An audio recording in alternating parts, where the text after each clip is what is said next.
Hey team, and welcome to this next episode of the Fat Loss in 15 podcast. So this is episode 4 of 4 that I've just recorded in a row. So I've been speaking for around an hour straight. But today, we're going to just dive into our usual podcast format, personal, professional, fat loss. And today we're going to talk about something that I started doing when we were away on holiday in Portugal. You see, for years, every time we go away, I love swimming. Jumping in the pool is great fun. But I only do breaststroke because I've never been taught how to swim, never really did it growing up. So I didn't ever feel comfortable doing the front crawl because I felt like I was just making loads of noise. I was just splashing around. I wasn't getting anywhere. I couldn't breathe. I didn't have any technique to it. Then we were away with Lucy and her family. They all grew up in the pool. They all grew up playing water polo, and then you see them swimming about, and they're all like dolphins, just cutting through the water so fast. It all looks, especially Lucy, looks so elegant, so fluid when she's doing it. So I decided, what better time to learn? We had this lovely saltwater pool. It was about 20 metres long. The pool was nice and quiet. It was a very small luxury apartments we were staying in, so there wasn't many people around. There wasn't really any kids. So I thought, what better time to really step out of my comfort zone? And because I had been feeling anxious about learning how to swim, I had feeling anxious about asking for help to learn how to do it. So I just said to Lucy, "Can you help teach me how to front crawl?" And we were away for 8 days, and I tried to do it every single day. It was a bit of an experience the first day in general because I got my new Apple Watch, so I was able to use that in the pool as well to kind of time how I was getting on. And on the first day, oh my god, it was absolutely brutal. I think I only covered like 20 lengths or 400 metres in about 25 minutes, which took me double the time it took me to breaststroke that exact same length. And I just felt like I was drowning. I couldn't get my feet right. I kept splashing myself. I couldn't get my face out of the water at the right time, so I kept splashing water into my mouth. So I felt like I was waterboarding myself. And you know what? I absolutely loved it. See, going back to being the beginner at something and being able to see such progress so quickly and having something to challenge myself and not immediately just being in and doing something that I've done 1,000 times. I got this real buzz, and then I was so excited to get back in the pool. So I ended up doing like loads of different attempts on the first day, just trying to improve my kicking, trying to improve my actual technique where I was putting my arm, get my elbows up nice and high, trying to get my breathing right. Um, yeah, and then every day I tracked it on my watch and I tried it again, tried to do a bit more, a bit more, a bit more. And by day 5, it was, I think I managed to do 80 lengths. And by no means was I good at this. My heart rate was up at like 160 beats per minute. I was having to stop at every end of the pool because I felt like I was so out of breath. But I felt like I was making progress. And as I say, it felt amazing. It felt great. My body did not love it. I was like jelly that day walking back to the room afterwards. But it was so nice doing something new and challenging yourself and really stimulating the brain. And I just feel like the fear and anxiety around asking for help and trying something new and the fear of looking stupid had held me back from doing this for years. So now Lucy and I have actually, my goggles just arrived about 20 minutes ago, are going to try and go swimming once a week, every week, up at the Glasgow Club or Bellahouston, or just somewhere where there's a swimming pool. She's booked it, and I'm just going to keep practicing it because I really did enjoy it, and also it's great fitness. It's totally different to the stuff that I've been doing for years. So I'm really excited to get into that. But the reason I'm saying this is I've seen so many people hold themselves back through fear of looking stupid, of fear of not being good at something, of the fear of just being judged, just like I was right there. And this is my call to you, if you are that person. It's because you've not been in the right environment, you've not had the right support, you've not had the right people around you to make it simple and to make you feel comfortable doing it. So it's my call to you. If you felt like that and you want the help and you're ready to take that next step, it's also my call to you to get out of your comfort zone and do it because you'll feel great afterwards, I promise. Reach out to us and I will help. We will help. We can have a quick chat and see how we get on. But that's all I want to say in the subject. Step out of your comfort zone. You will enjoy it.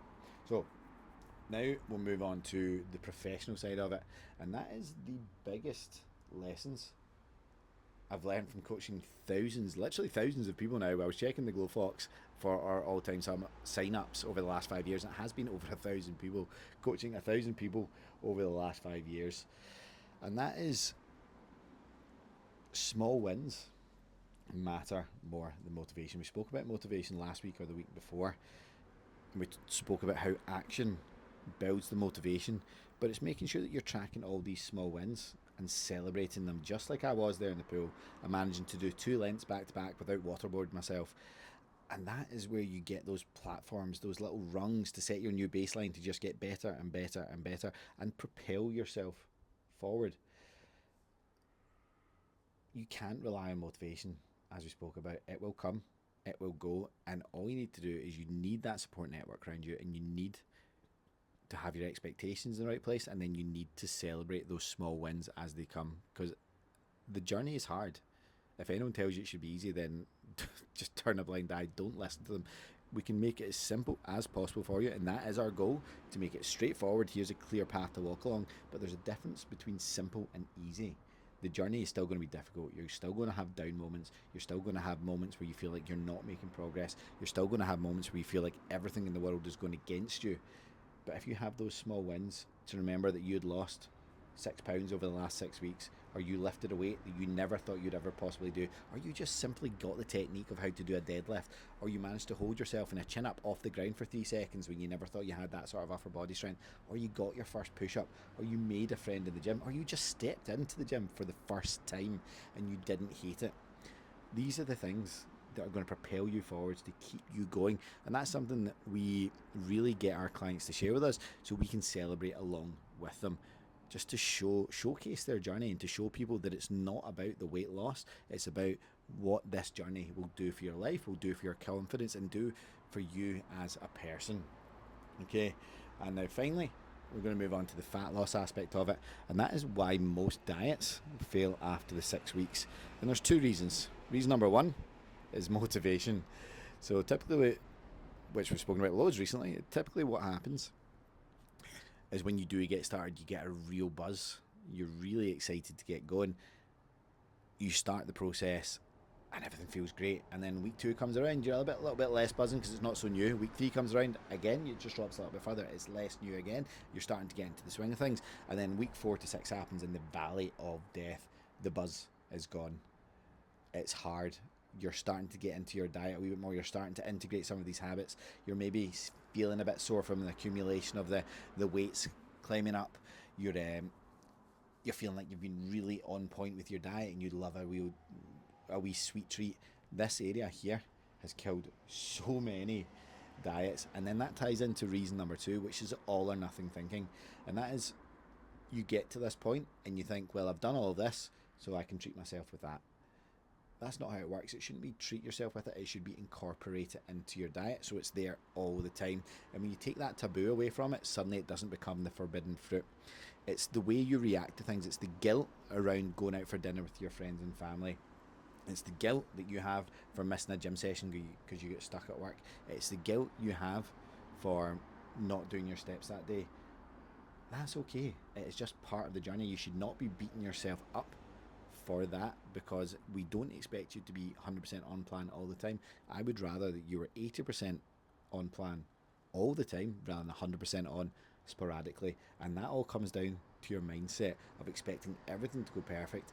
And this is an issue that I used to have when I first started coaching, and that was people assuming that because they paid for a coach, that was half the battle done, and they didn't need to put in as much effort to get the result they're looking for.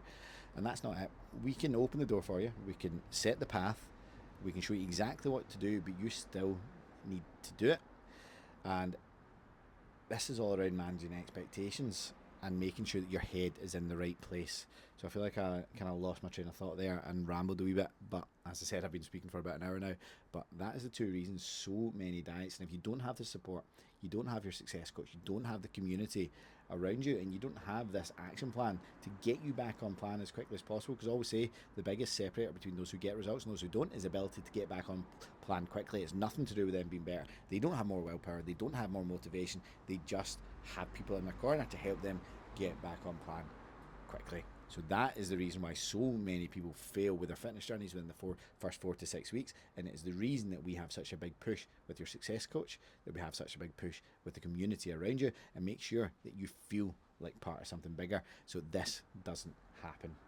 Okay, hopefully that was helpful to you guys, and we're just going to round off the episode there because my throat is starting to get a wee bit sore and I need to get back to work, and I will speak to you guys next week.